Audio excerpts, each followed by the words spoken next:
All right, we are going live. This is the first of hopefully many Instagram live interviews. First one is with my coach, Justin Trolle. I'm like nervous. I'm like so nervous to do this.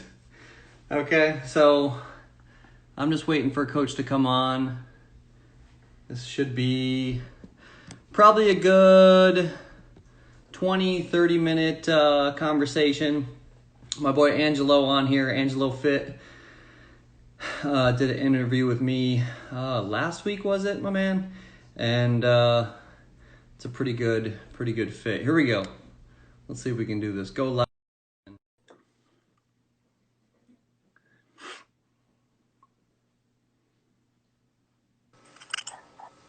There he is, Good morning. my man. Yeah, I'll do my best to hide my accent. All right, no need. That's what got me the first time. Of course, yeah. No, that's why always have to dim the lights. Yeah. All anyone hears is the accent. Okay.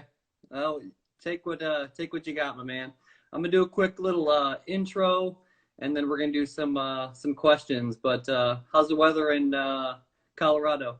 It's stunningly good, actually. I thought I'd try and move myself outside for the interview this morning, and yeah, of course, I went to the front side of the house, and then of course I had to put up the car, so I came to the back side of the house, and it's just still about 5 degrees too cool at the back side of the house. So we'll see. I'll keep you sharp. Well, all right. So my coach, Justin Trolle, head coach of Vanguard Triathlon, lives in Colorado Springs. I first met Justin when I did my USA triathlon certification. We were up in Wisconsin, and this was probably like almost 13 years ago now, Justin. Yeah, Okay, we met. one of the first years I was in the States, so it would have been probably early 2008. Okay. Yep. Yeah, that's about right. So anyway, I was blown away with Justin's information on his information on energy systems and how to build an athlete. And I'll never forget when people were asking, and this question comes to me many times, but like, hey, what do you eat before? What do you eat during? What do you eat after? And I'll never forget you said stone cold. You're like ketchup packets. Ketchup packets. And I retell that joke so many times, and I think it's just like the funniest thing. It's like one of those stories that just like sticks with you, you know? So Well, and it's kind of interesting because, like, I mean, with consumerism in this country and everyone sort of like looking for the next big thing, it's when you work with a lot of elite athletes, it's very easy to start trends that really shouldn't be started right. at all. And Right. yeah, I mean, I saw one the other day that for like April Fool's Day, like last year, I think there was one that had like one of the companies putting out mustard packets for athletes, and it's like, I mean, I know that we do that sort of stuff with for cramping and all sorts of other things, but yeah, no, it's very easy to sort of to get off on a tangent very easily with nutrition and that Yeah. side of it. Yeah. Well, guess what? I was the guy like taking notes, like, ooh, ketchup packets. Like, how many ketchup packets? You know, like, How you go about strapping them to your frame? yeah, yeah. Oh, I remember that when you said, wasn't there somebody that had like a army belt with 26 different goos, and you talked Yeah. about, And it was actually one of the athletes that had won one of the pro female Ironman, and she just struggled with everything else. So all she took was gels, and I mean most people would never ever be able to get through a race on those, but it worked for her, and that's sort of gave me that idea that, I mean, everyone is going to be different, so therefore it's a matter of finding the right pathway for each athlete. yeah. So Justin is a level 3 USA triathlon coach. He's coached international elites. He's originally from New Zealand. And when I was in New Zealand, I actually went and had tea, and his parents were so nice for me. And in 2012, I got to see their house and do a little walk around their garden and stuff like that. And Coach has coached elites, USA elites, Mark Freda and Sarah Groff. Okay, anybody who's been in triathlon knows those names. Mark is probably one of the strongest cyclists out there, right, Coach? And Yeah, Mark was strong for a long time. Then he retired, and then Sarah went on from short course racing. Now she's racing as Sarah True, but she's racing long course. And no, Yep. it's sort of been a mix over the years. It's funny. I like every now and again I look back on the athletes I work with and realize how long I've been in the sport. Yeah. Yep. Um, let's see. So I probably learned the most from Coach by actually going to his place in Colorado Springs. He was nice enough to give me a little tour around the Olympic Training Center where you do some of your presenting. But I will honestly say that, writing the programs and going through the programs that you've done for me, I learned a lot from. But the most I ever learned was when we were just doing just shooting the shit, just like talking about you racing in the past and what you do with your athletes, and just kind of see about just you going through your libraries, and that's really when I learned the most, is just shooting the shit with Coach. So And that's so often the way. And the better you become at coaching, the more often that's where your learning comes from. Just because of the fact that structured learning becomes much more difficult when you know a lot, because you wind up only missing like 5% of the information, but each person misses a different 5. So therefore, it becomes much harder to actually learn it unless you're just basically self-guiding in a sort of a unstructured sort of setting. yep. Yep. Well, you are what I would consider very infamous for your run mechanics work, and the towing of the tire, Bobby McGee's tire, and I've got some videos when we did that. We're in Colorado Springs, but I've Bobby's asked for it back yet. you still got Bobby's tire? Still got Bobby's tire. I still use it all the time. Nice. Well, hey, I just went through past a Firestone by the boys' school today, and I'm like, that's where I'm going to be getting my tire. So I should have one possibly by tomorrow, Coach. So we'll talk about that in the interview today, about how we can add that in. We was driving down the road and saw a tractor tire on the side of the road and took it home. Like, might be a little large to tow, but yeah. Coach has got me to PR in my 5K, my half marathon, my Olympic distance, and my half Ironman triathlon. And one of the first questions I have for you is why adding cross training is really the missing link for any of my runners out there. I ended up PRing in my half marathon when I wasn't doing very many run miles. And I want you to kind of take that and expand upon it. Yeah, I think where people tend to get sort of confused is when they start thinking, okay, I'm going to specialize in a particular sport. So I'm going to specialize in running, or I'm going to specialize in cycling. They think that by doing more of it, it'll make them faster. The problem you run into, particularly with a sport like running, is if you want to do more, then there's much higher risk of injuries and having breakdown and having problems as you're trying to prepare for major events. Whereas a large proportion of your performance gains come from cardiovascular improvement. So you can certainly do a lot of the sport-specific stuff, the run mechanics, the strength, the range of motion work on run, very effectively just by running. But you can also build a large proportion of the cardiovascular benefits from other sports like cycling and swimming and things like that. And as long as you make sure that it doesn't change your muscular structure too much by doing those additional sports, there's a lot to be gained from it. And I've worked with a lot of elite athletes who have gone through running scholarships through college, and initially, like in their first year, they thought, okay, I'm just going to run. And they wound up getting injured and having problems. And in the future years, they thought, okay, I'm just going to race as a triathlete and then run as well. And that's when they had their best season. So there is a lot said for doing that cross-training and mixing it up. Yeah. And what do you mean by changing their muscular structure? So if you spend a lot of time on a bike, you'll move muscle mass to certain areas which may not be advantageous to cycling or to running. So a lot of it is just making sure that you have the best muscle structure for running, but still gain a large proportion of your cardiovascular fitness on the bike or on the swim, and so that way it transfers over better. And one of the easiest ways to do that is to avoid doing too much stuff that's low cadence work, because low cadence work tends to create more muscle mass because it tends to be more strength related.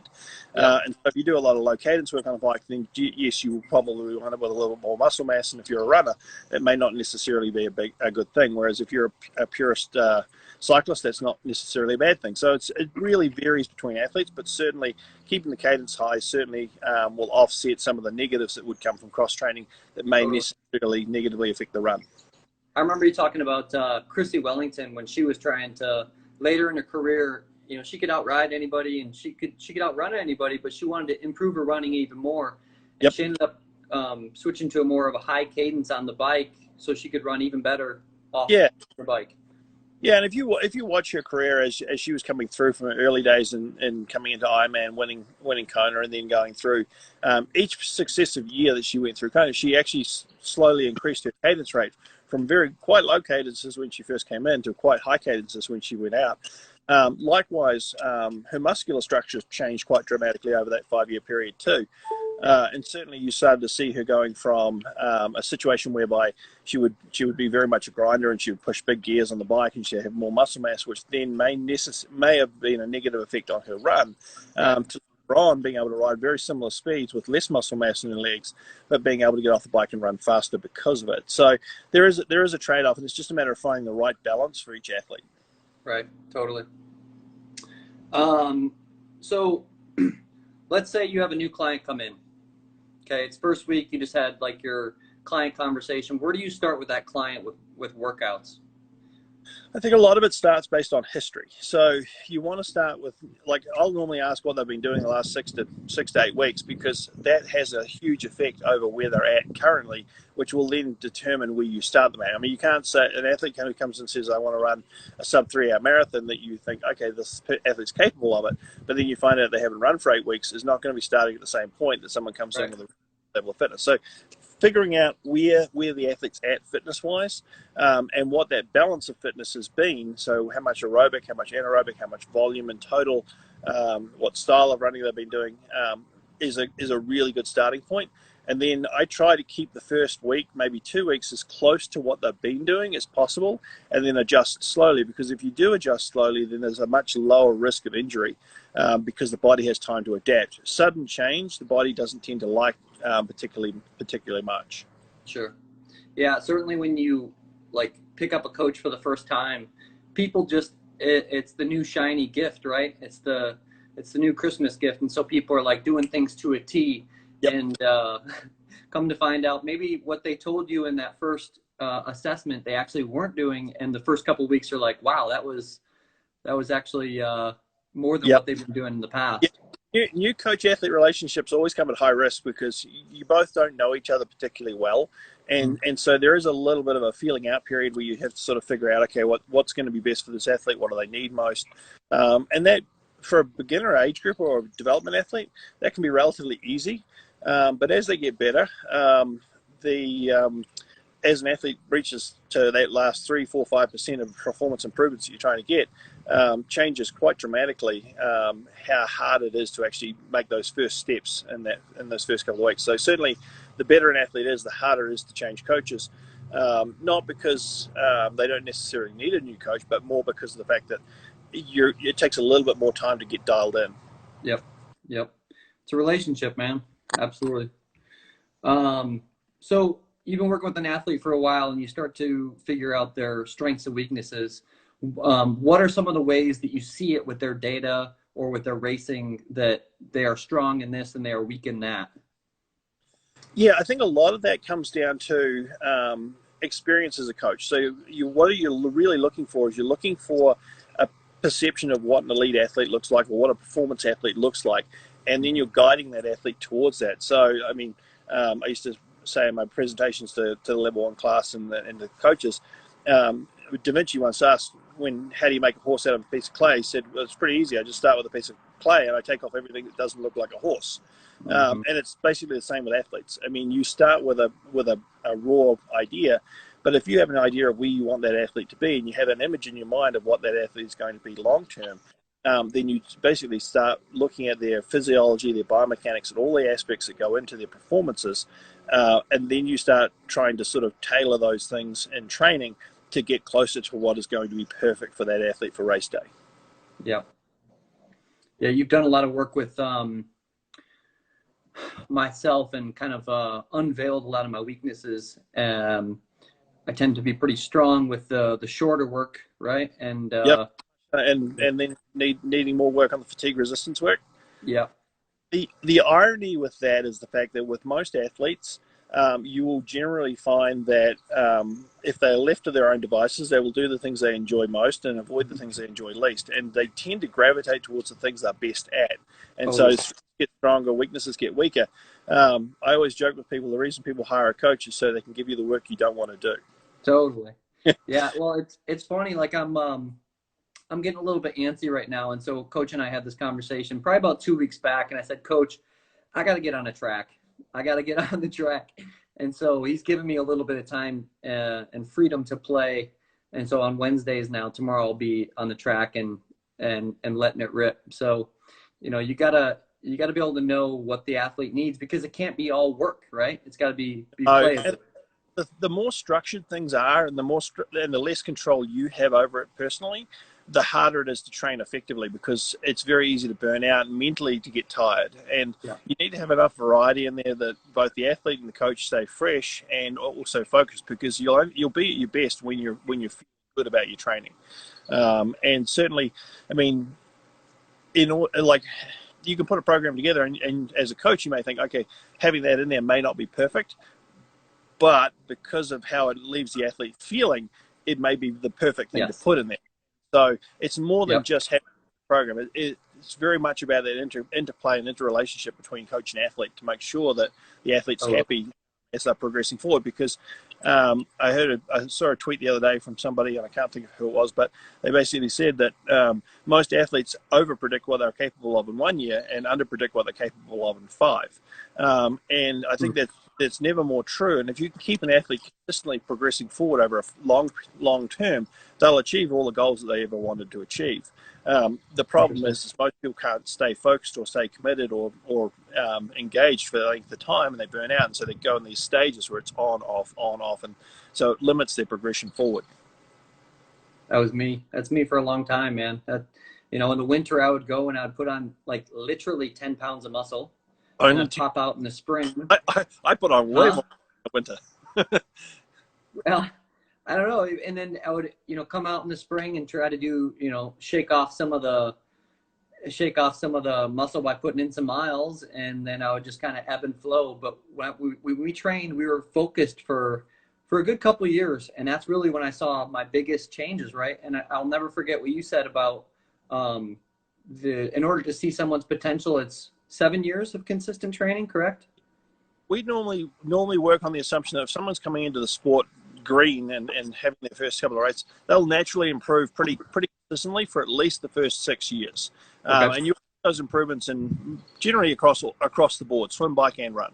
Yep. And what happens after that is you will start to see those plateaus in certain sports. And so at that point, you have to start getting a little bit more innovative with the training. So you might wind up holding the strengths stable and pushing some of the weaknesses forward or the limiters forward.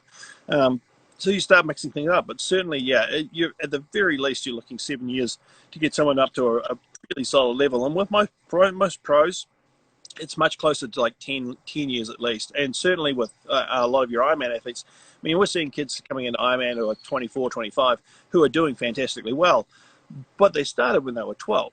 And we just Yeah. forget that. Suddenly they're new to Ironman, but they've been around the ITU and short course for a long time. Like Jan Frodeno came in, was very successful very quickly at Ironman, but I mean, he's been around for what seems like forever. Right. Yeah.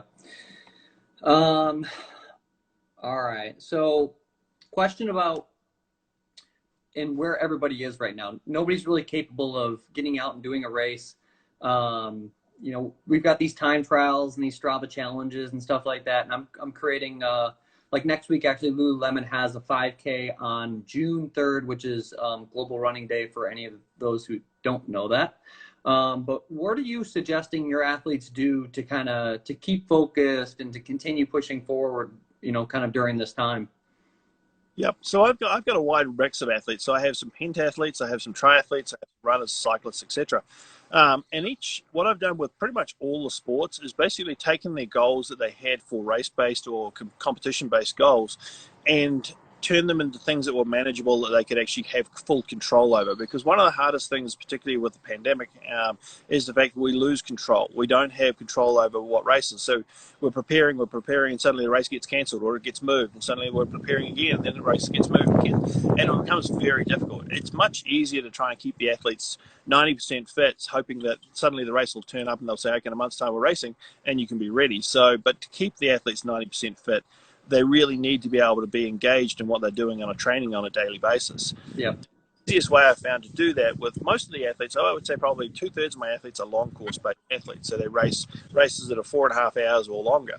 Yeah. With those athletes, you can't really throw a race in or a training session in that's going to simulate racing that's that long, because without having competition, it's mentally very taxing to be able to do. And so you wouldn't be able to do them very often. Right. If you could do them. And then you also find that you're not going to get very good results. So what we've done is we've actually shortened it down. And I always used to say, like, I mean, if you want to have an athlete be a world-class Ironman athlete, then make them race 70.3s. And if you want a world-class 70.3 athlete, make them race Olympic distance. Same Yep. sort of logic is true here.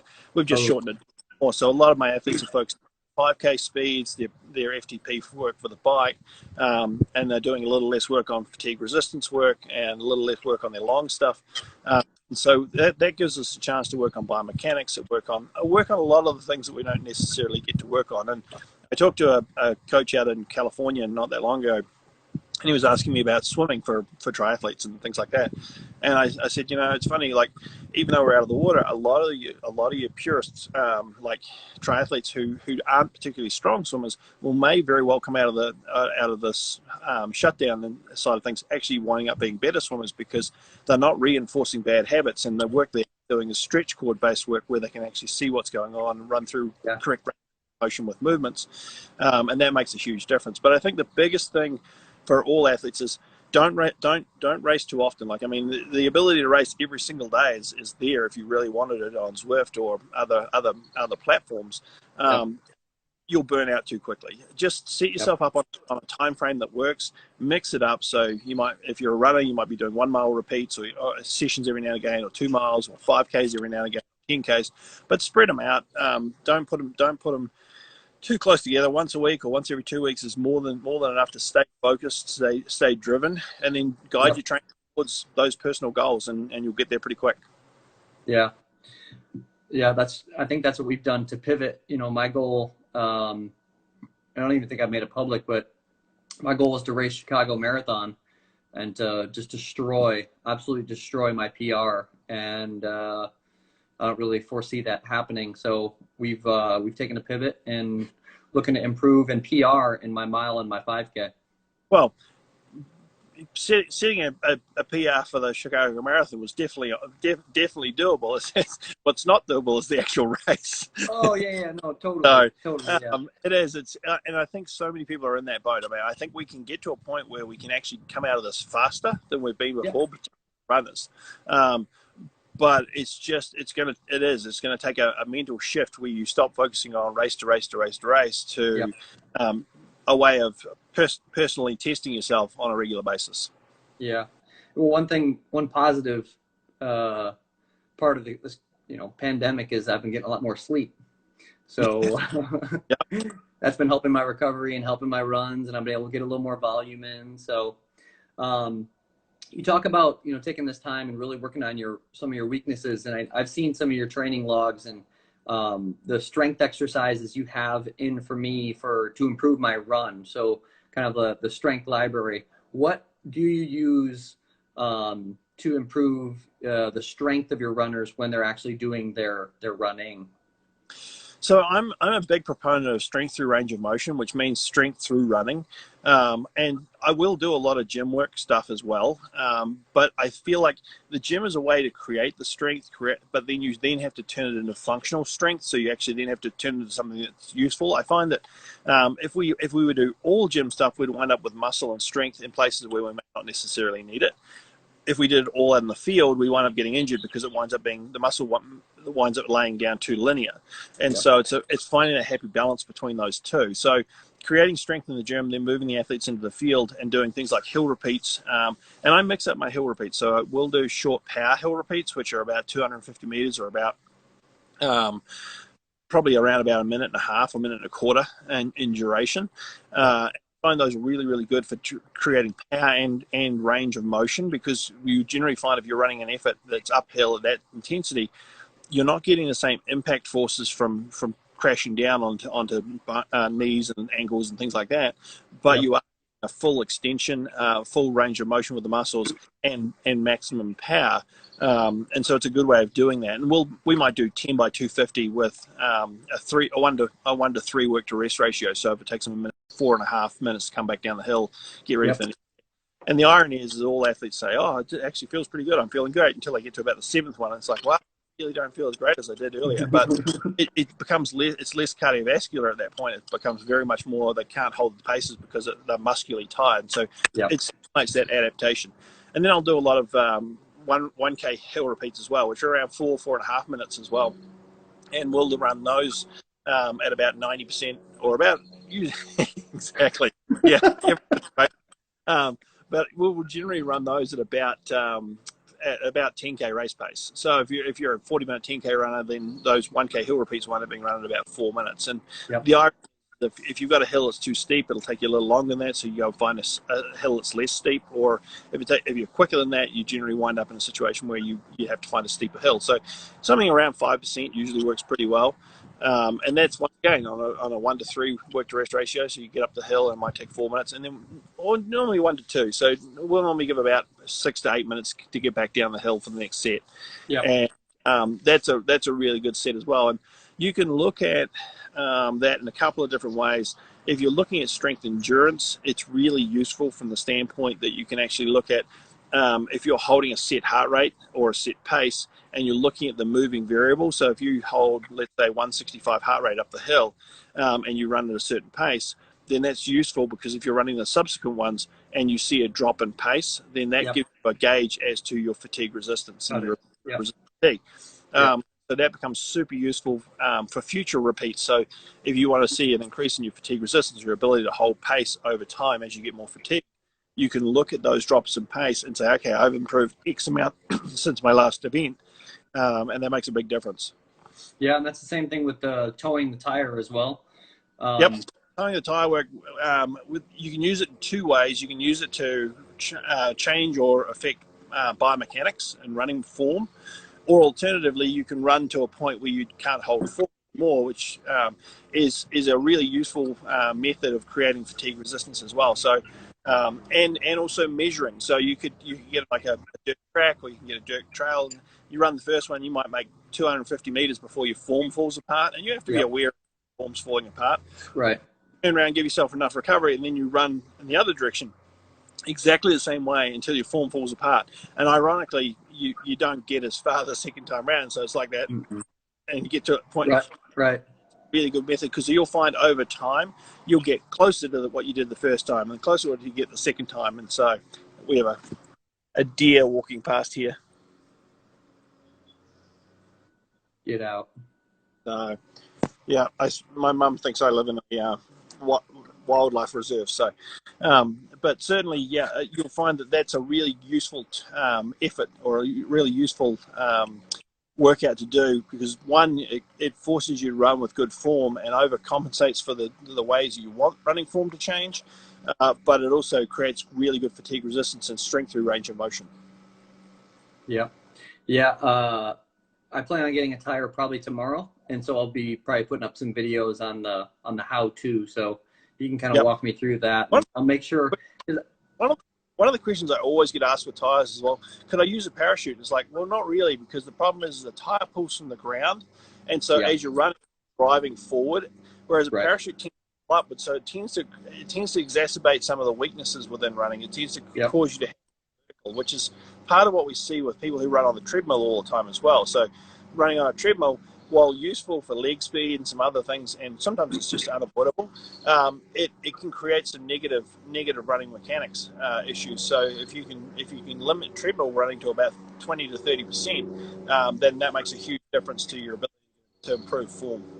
So when I put the tire and the hill work in, what I found really interesting about the carryover is I could recall some of those similar sensations when I was running, and think about those sensations when I was running on a flat surface.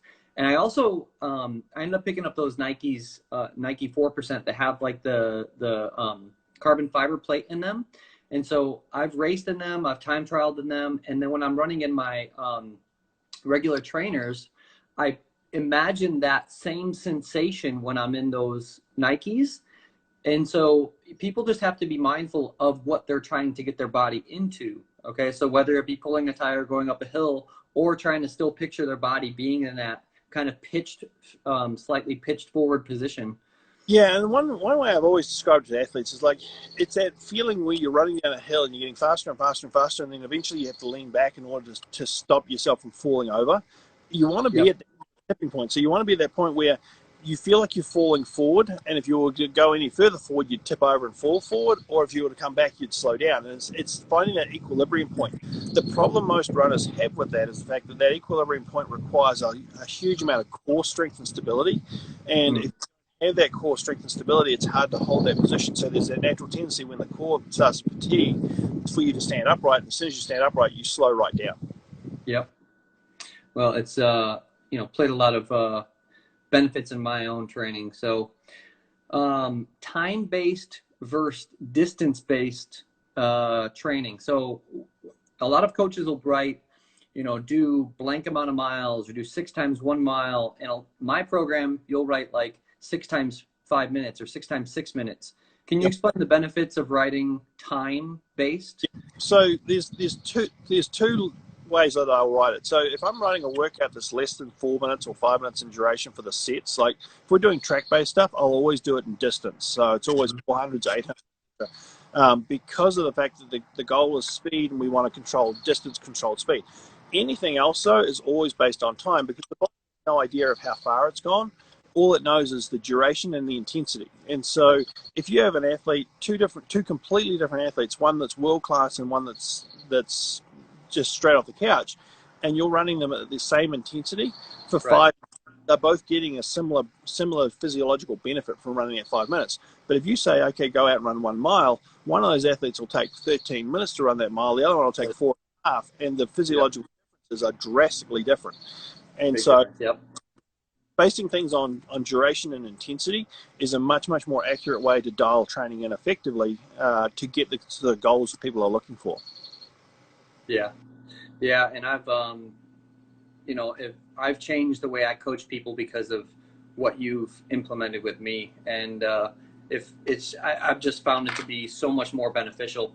And especially when you, one thing, if you are a coach and you're looking to change from more distance-based to time-based, if you have like a 5-hour marathoner, you have to understand it takes 5 hours for them to do it. And yeah, 2 hours might be a long time, but they need to train to be on their legs for 5 hours. So when you're thinking about their long runs, it needs to be almost a percentage of the time that they are going to put on their legs for the race. So Yep. much different than the Kipchoge when he only runs for 2 hours for the marathon, Well, he runs less than 2 hours nowadays. That's true. But no, one of the things that's interesting with running, particularly for those sorts of things, is you stop training an athlete to run the distance and you start training them to run the time and the intensity that they're going to be out there. So you're right. I mean, if you're running for an athlete for 5 hours, be physiologically capable of staying on their feet for 5 hours and being able to hold the pace that they want to hold. One of the biggest mistakes I see with a lot of athletes, particularly when they're trying to get ready for different events, is they'll go into a lot of their long training slow, then they want to go out and do their race day faster than what they trained at, and their body is not conditioned for it. So you have to think about both sides of the equation, handling the duration that you're going to be out for and handling the intensity at which you want to hold. The other thing you'll find too is the reason why duration becomes so much more important is if you tell an athlete to go out and run 5K, then they will progressively get faster and faster every time they go out and want to run that 5K because they have this mental idea in their mind of exactly how long it takes them and they keep trying to set those goals. If you tell them to go out and run 20 minutes, they will go out and run 20 minutes, but they may not necessarily push the pace because suddenly the distance or the speed is not as important because they know they're going to have to run 20 minutes regardless. Yeah, and I'll notice, I'll see people, if I write that they need to do 6 miles, I mean, triathletes and runners are type AAA. And so they don't want to not get a yellow or a red Training Peaks, account. And so if they're strapped for time, they're going to get that 6 miles in, but it might be at tempo pace. Whereas if you were to say 45 minutes, they just need to get out there and make sure they've got the allotted time. And that's all they need for the day. Right. So Tricking the coach on that one though is pay for the premium and then go in and adjust the actual original workout. Yeah, I've done that a couple times. So one of the last things I want to finish with is you've talked about when you prepare an athlete for a race, you know that you've prepared that athlete well enough that when they cross the finish line, they basically collapse after they cross the finish line. And if they collapse a mile before, then you put in too much speed. And if they finish and they've got all this energy, then you haven't put in enough speed. Can you expand on that just a little bit? Yeah, and it's funny because like coaches used to always look at me like I'd lost my mind when I'd say that. Like you'd stand there and you say, okay, well, if you have an athlete who crosses the finish line and looks and you say, how do you feel? And they say, oh, I feel great. I could do it again. You failed because ideally you want the athlete to get to the finish line as fast as possible. It's a race. I mean, you don't want them to be out there all day. You want them to get there as quickly as possible.